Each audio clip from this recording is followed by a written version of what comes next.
Hello, my name is Afonso, and in this video I'm going to help you to download, install and run KarditorServer on your local network server. After the installation, you can use Karditor in any computer on your local network.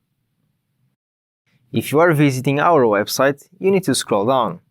Find the downloads link on the footer, then click to open the downloads page. Choose KarditorServer, and after clicking, the download should start.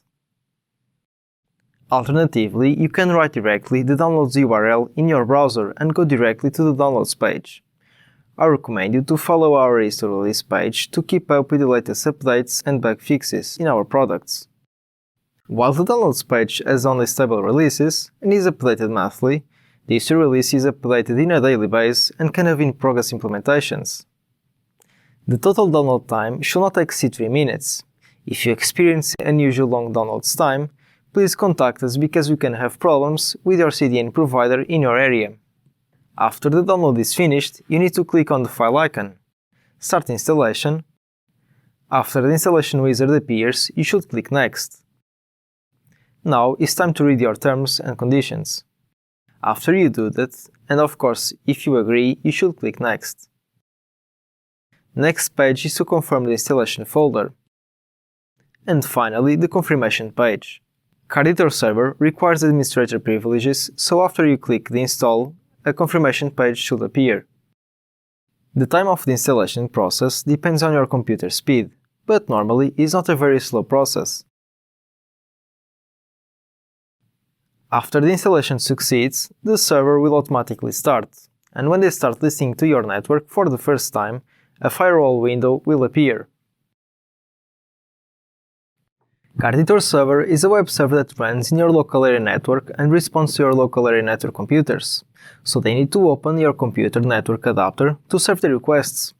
For safety reasons, your operating system does not allow your applications to listen to your network without your knowledge and authorization, in a way to prevent malicious use of your computer by unauthorized applications. That is the reason for the operating system firewall window. To allow KarditorServer to communicate with your local computers, you should authorize your firewall to allow communications between KarditorServer and your local area network. After KarditorServer is up and running, your default browser will open and a welcome page will appear, and now it's time to fill up the account details and activate the license. In the welcome screen you will find information regarding the folder where KarditorServer stores all data. We recommend you to do regular backups on the contents of that folder.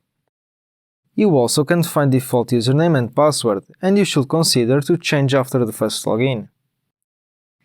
You can also still use Google Photos, but with limitations related to safety HTTPS communications. I will check Publish on mykarditor.com. That enables an internal WebRTC server that allows cloud access using mykarditor.com. The full explanation of this feature is subject to a future video.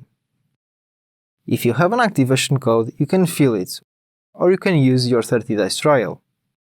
Now you can click on Continue, and after the license is verified, your account is ready.